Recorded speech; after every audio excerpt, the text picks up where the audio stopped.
Extra. I am streaming executive producer Thomas Mates. That would help if I had a microphone. I apologize for that. Hello and welcome to News 6 Extra. I am streaming executive producer Thomas Mates, filling in for Julie Broughton. She is filling in this evening for News 6 meteorologist Jonathan Kegas, and he is out on assignment today gathering some information for us ahead of hurricane season. He'll have more on that coming up tonight, starting at News 6 at 4.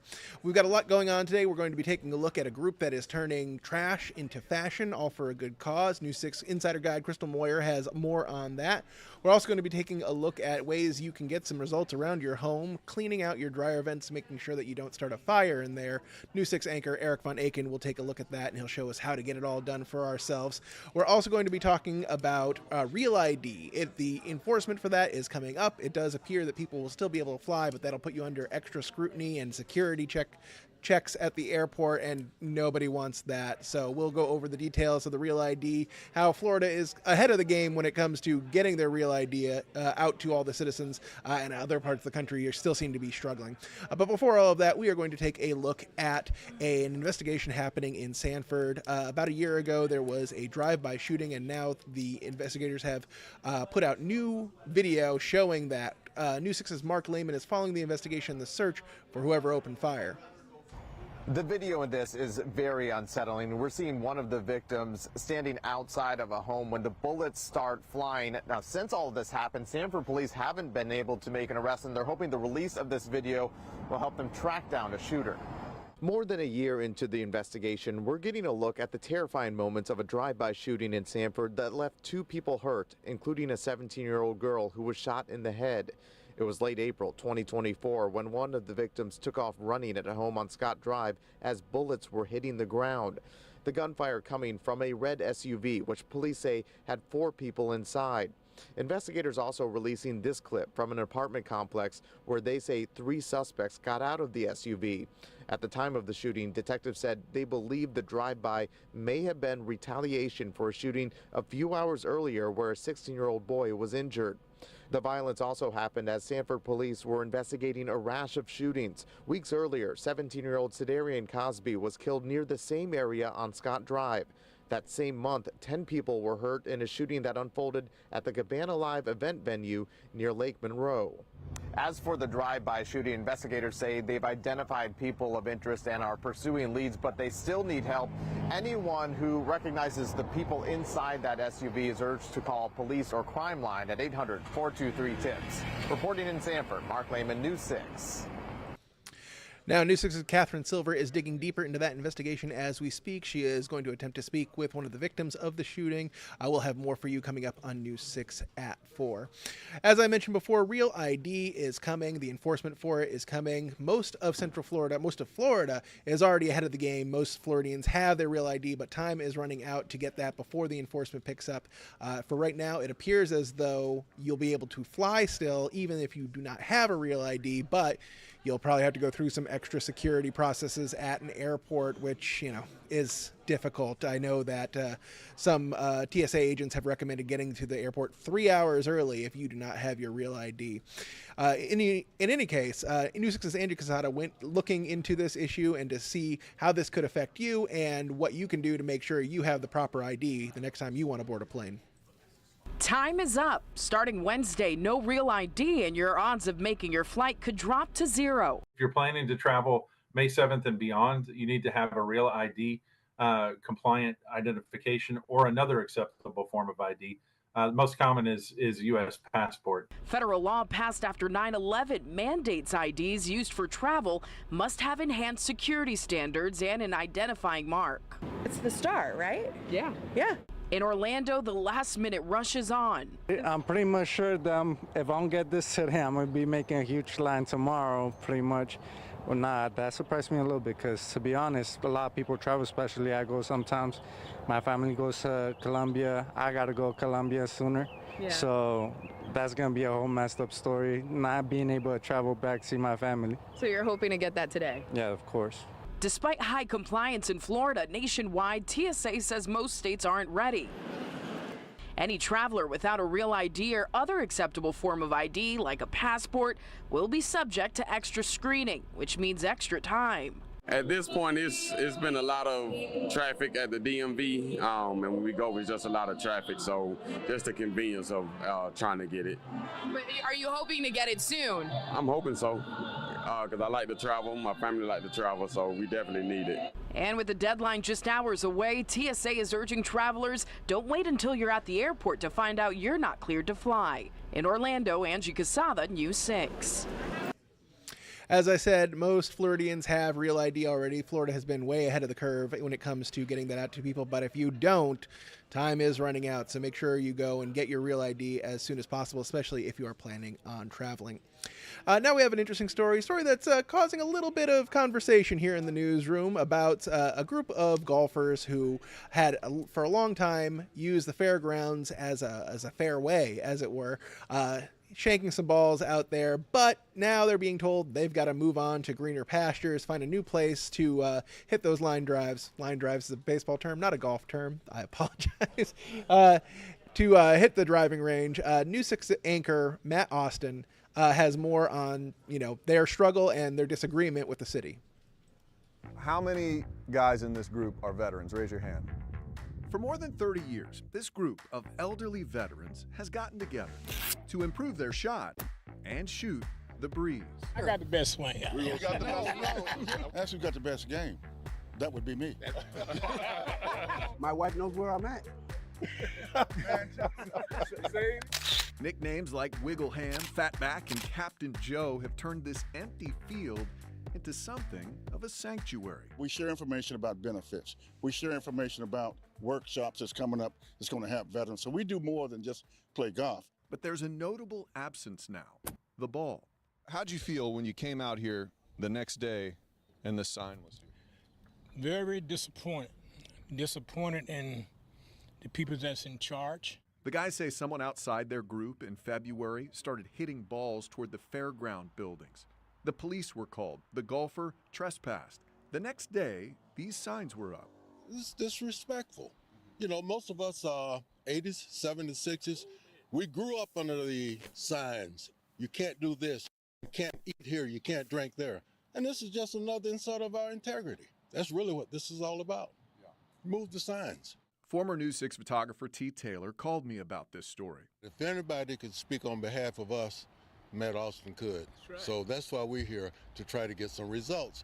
So I looked into it. This lot is owned by the city of Orlando, but the fairgrounds uses the land too as overflow parking. In an effort to get the guys some answers, I contacted the city. They issued a statement saying, quote, "This unauthorized activity led to several complaints, including damage to vehicles in proximity and contractor equipment such as mowers due to stray golf balls left on the field." Is that a common problem? Have they hit your cars like a bunch of times? As for the fairgrounds, I spoke with the CEO, Michael Tipton, on the phone. While he would not go on camera, he did email me an explanation, saying the golfers, quote, "have broken windows in our main office with golf balls, dinged multiple employee vehicles, and almost hit event attendees on our property.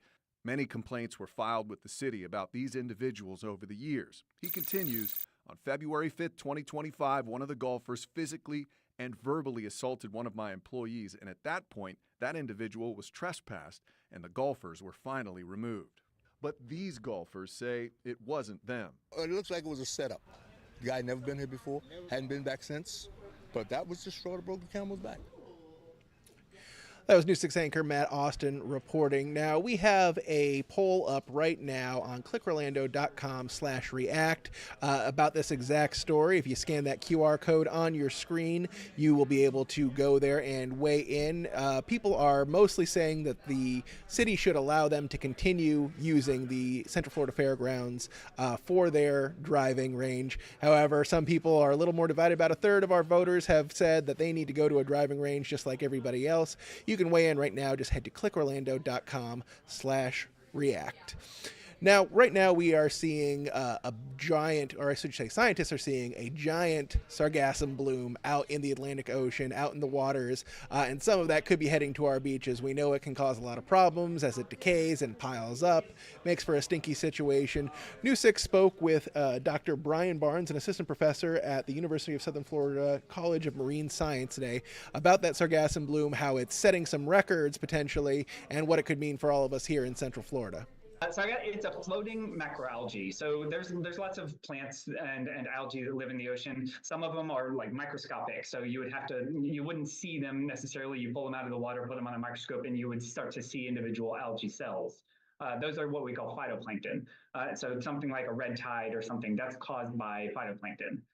Moving to the other end of the spectrum is macroalgae. And so sargassum is you can pick it up in your hand. It kind of feels, it's a little prickly, but it's like grass almost. And there's these little floaty things, they're about pea-sized and they're inside it. So sargassum is, it's related to kelps. If you think of kelp forests, it's a brown macroalgae kind of in that same vein. But this guy lives at the surface of the water its entire life.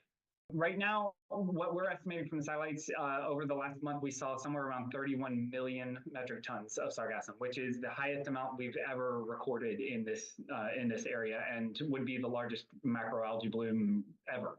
Almost anytime you go to a beach or something, you'll see little bits of like decaying algae or stuff. Just you step over them, you don't really pay attention to them. So on some level, it's fine. There's nothing there.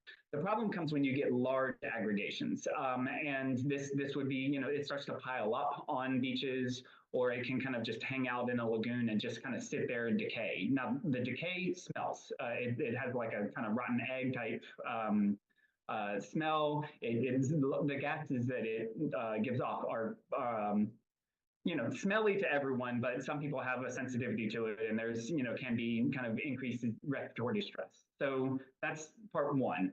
Part two is, there are heavy metals, arsenic and so forth in some levels. Some patches have more, some patches have less, but it's there. So not a great idea to be in and amongst it and handling it. But also, I don't know of any reports of particularly like arsenic exposure from people who handle it.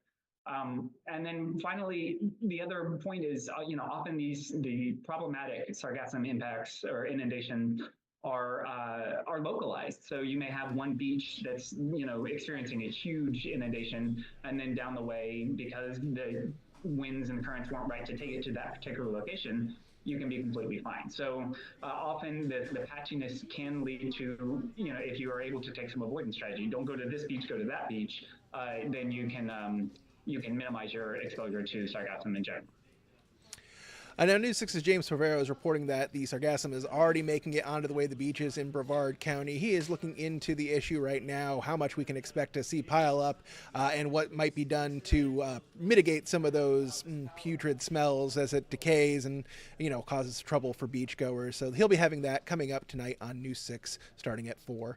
We're going to take a quick break, but when we come back, we're going to be taking a look at how you can get results around your home, clearing out your dryer vents and potentially preventing a fire in the process. We're also going to be looking at a group that is working to turn trash into fashion, all to raise awareness for a good cause. All that's coming up in just about 2 minutes, and of course we'll have your forecast. We'll be back, as I said, in 2 minutes.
Hello, Larry and Charlotte.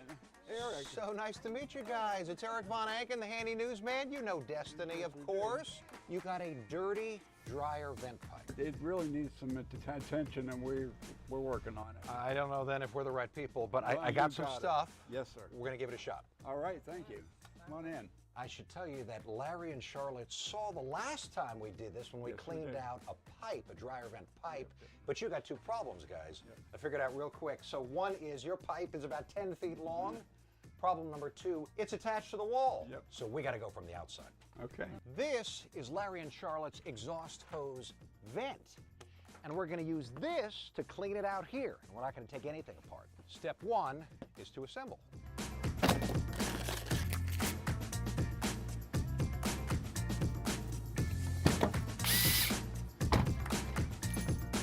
House hack for you. One of the things I love about this kit is it comes with a drill adapter. Check this out.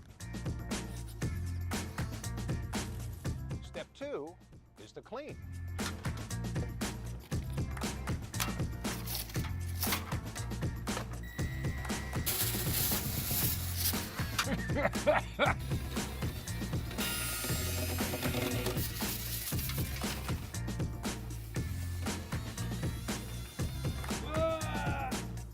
I guess it worked though.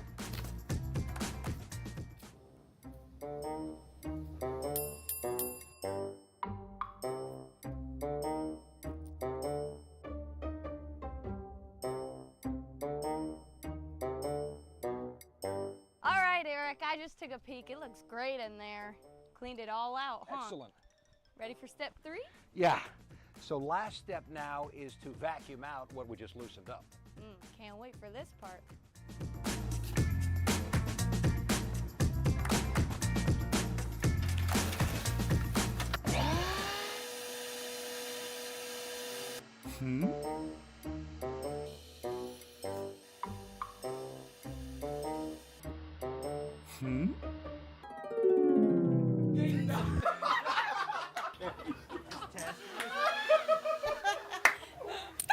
No, no, no, no, no, no, no. No, no, no, no, no, no, no.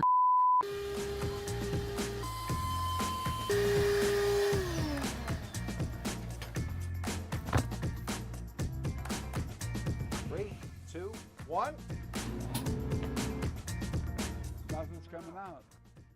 Anything? Nothing came out. Nothing? It's clean. It looks really good. Okay, I feel like whatever was in there, we got out because it's on my arm. Yes, it is. Or there just wasn't a whole lot in there. Well, absolutely. We got results at home. I know that's a project I'll need to take care of at some point in the relative near future, but it's important to do. It can prevent a fire in your dryer, and just that regular maintenance is always so important to preserve your major appliances. Now we're going to take a look at a story from News 6 Insider Guide Crystal Moyer. She is taking a look at a group that is turning trash into fashion, all to raise awareness for a good cause.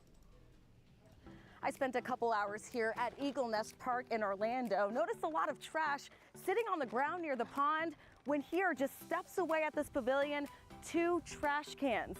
But what if I told you that there are people using unique ways to turn this trash into wearable fashion for a good cause? Here we have grocery bags and plastics that we use in packaging. I paper mache them using flour and water. Italia Elisea has spent months working on this dress using materials many would consider trash. This is Coke bottle packaging, and then this is actually when you buy something big. Recently I bought a treadmill. This is like the straps that hold it together. She'll be showing off her completed look at the 10th annual Trash to Trends fashion show at the Orlando Science Center. Keep Orlando Beautiful and Goodwill teaming up to promote sustainability and raise money for community initiatives geared towards solutions to the growing waste problem. Trash filling landfills and ending up in places like Eagle Nest Park in Orlando. When you see all this trash sitting out here, plastic bags in a nice park, I mean, what are you thinking? Yeah, so when I see all these single-use plastics at a park like this, it just reminds me of our addiction to single-use plastics as a culture. Yeah. It is pretty much pervasive. Instead of just talking trash, Rolling out a unique way to bring awareness. More than 20 artists like Lindsay Agnew giving trash new life. This outfit is called the grocery statement. Hundreds of shopping bags from different stores repurposed. The runway opening Wednesday for Trash to Trends, hoping to inspire guests to reduce, reuse, and recycle. I would hope that people would look at the things that they're discarding and see them as opportunities to create art. I posted ticket information on clickorlando.com/insider. In Orlando, Crystal Moyer getting results, News 6. That's a really cool project that they're doing out there. Now let's get a check on your forecast. We are expecting some rain today, and we're going to see some rain for the rest of the week. But that's a good thing. We've needed the rain, although we could see the potential for some severe weather later today. News 6 meteorologist Michelle Morgan has your full forecast. Happy Tuesday. I'm News 6 meteorologist Michelle Morgan. Thank you for heading over to clickorlando.com and our News 6 weather app. Today is a weather alert day, so here's what you need to know. We are looking at a few thunderstorms turning strong to severe as we go through the afternoon hours. The atmosphere looks like it will be primed to support that setup, so we'll have to watch those storms closely. As we go through the remainder of the week, rain chances remain relatively high, and then into the weekend, we are looking at a soggy setup as we go through the afternoon hours. The radar is pretty quiet at the moment. We get the sea breezes going later on this afternoon, and a few showers and thunderstorms are expected to start developing after 2. As we take a look at your hour-by-hour forecast, looking at a 30% chance for those showers, and then rain chances going up to 50%, but it is going to be hot with daytime highs in the lower 90s this afternoon. Now for the rest of Central Florida, as we're looking at your forecast highs, 92 in the Villages, 91 out in Leesburg and Ocala, 86 in Palm Coast, 88 in Titusville, Melbourne and Cocoa Beach coming in at 84 degrees as we wrap up today. So the Storm Prediction Center has issued our marginal risk for a good chunk of Central Florida. That includes Osceola County, parts of Brevard County, Orange stretching into Seminole County, and Volusia counties. As we go through today for those strong to severe thunderstorms, it'll be isolated, but if you do see a strong thunderstorm or even a severe thunderstorm in your area, here are the projected storm threats. A ton of lightning, strong wind gusts up to 60 miles per hour, hail, flooding threat remains fairly low, but in those low-lying areas, if you get a good downpour, you could see some minor ponding or some flooding. And then the tornado threat for today is fairly low, but still a threat nonetheless. We'll have to watch those storms closely to see if they will rotate. So as we take a look at the modeling data here, we're at the 4 o'clock hour beginning to see showers and thunderstorms fire up across Central Florida. Now this will continue through majority of today, heading into the early evening hours. As we get closer tonight, most of the shower and storm activity is expected to be pinned along the East Coast. And then during tonight, most of the shower activity now coming to an end, leaving us with partly cloudy skies. Wednesday morning looks like it will be fairly dry, but once again, we're looking at showers and thunderstorms bubbling up across Central Florida as we wrap up your Wednesday afternoon. Now, in terms of the rainfall here, we're looking at a decent amount of rainfall for parts of Orlando, Sanford, as well as Ocala and Daytona Beach. And we certainly need the rain across the area. It's been so dry. The drought situation continues to worsen. So hopefully that will help out with the drought again as we go through today and also the rest of the week. So we are looking at a weather alert day today. So make sure you're staying weather aware. We're looking at 90 degrees, 50% coverage for showers and thunderstorms. Rain chances stay relatively high as we go through the rest of the work week. But look at this, heading into the weekend, looking at a 60% chance for scattered showers and thunderstorms, but it is going to cool us down a bit with daytime highs in the lower to middle 80s. As I said, we definitely need the rain, so it's nice to see it back in the forecast. That'll do it for us here on News 6 Extra today. Thank you so much for joining us. We'll be back starting on News 6 at 4. News 6 meteorologist Jonathan Kagas will be out in the field with some new information ahead of hurricane season. Meteorologist Julie Broughton will be in with your forecast, and of course we'll have all of the day's headlines, including those stories from Cat Silver looking into the drive-by shooting in Sanford, and James Barbero looking at the giant sargassum bloom that could be causing some problems on our beaches in the coming weeks and months. So we'll have all of that again starting on News 6 at 4. Thank you so much for your time and have a pleasant day.